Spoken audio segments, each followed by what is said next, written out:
We've been around for almost 20 years. We're coming up to our 20-year anniversary in July this year.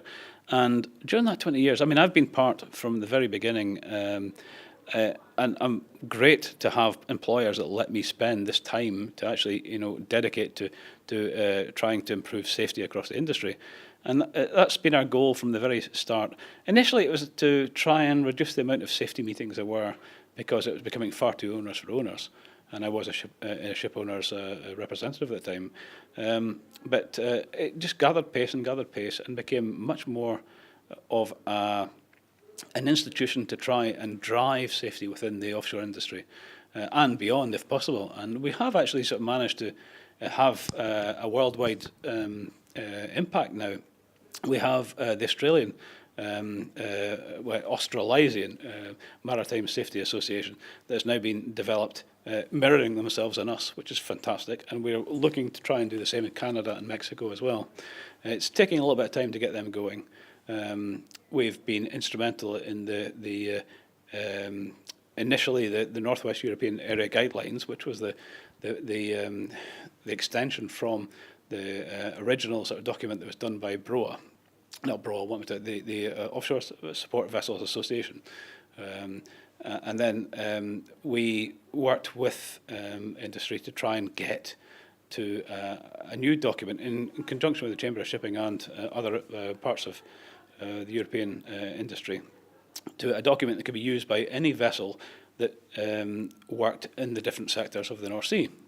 Because otherwise, before that, they used to have separate rules for every region, and that was just impossible for the crews to have to deal with. So one of the early things we ever did was to try and get a common standard that everybody worked to, that would make it simpler for the guys on board to work to one standard. So that was very successful, and since then it's actually gone to the next level, which is international.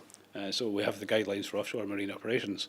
Now that is a multinational document, but it is basically, shall we say, arranged by the Northwest European area. We are the ones that are driving it because we are the ones that feel passionately about this. But we know it's used elsewhere in the world. So you have the Danish Maritime Authority, you have the Norwegian Ship Owners Association, the Norwegian Maritime Authority, and the UK, which is Oil and Gas UK, as well as Marine Safety Forum, acting on behalf of the Chamber of Shipping. If I had to ask you to isolate what you see as the most significant achievement of the organisation, and secondly, what you see as the biggest challenge ahead.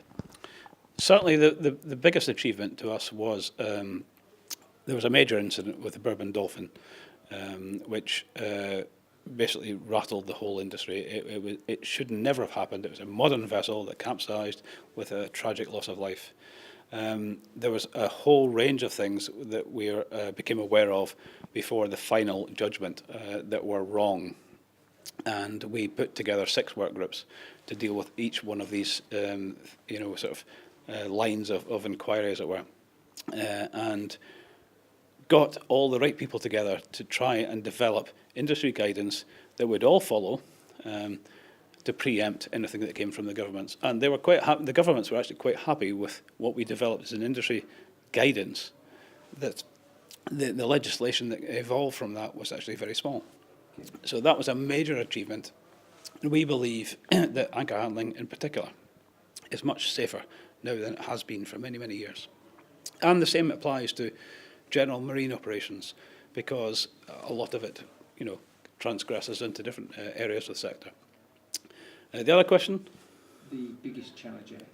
Biggest challenge is complacency. And particularly now, we're in the downturn on the way up.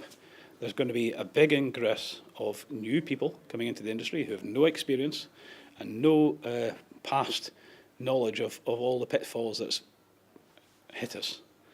We are going to have to find a way of letting them know. And that's what the MSF's all about. And we're hoping that we've had our challenges with IT. Our website is our main means of telling everybody about what we do, and we've had challenges with that. Thankfully, we're going along a path where we're going to have something better coming soon, and we can tell the world about what we've done in the past and hopefully make things better for everybody.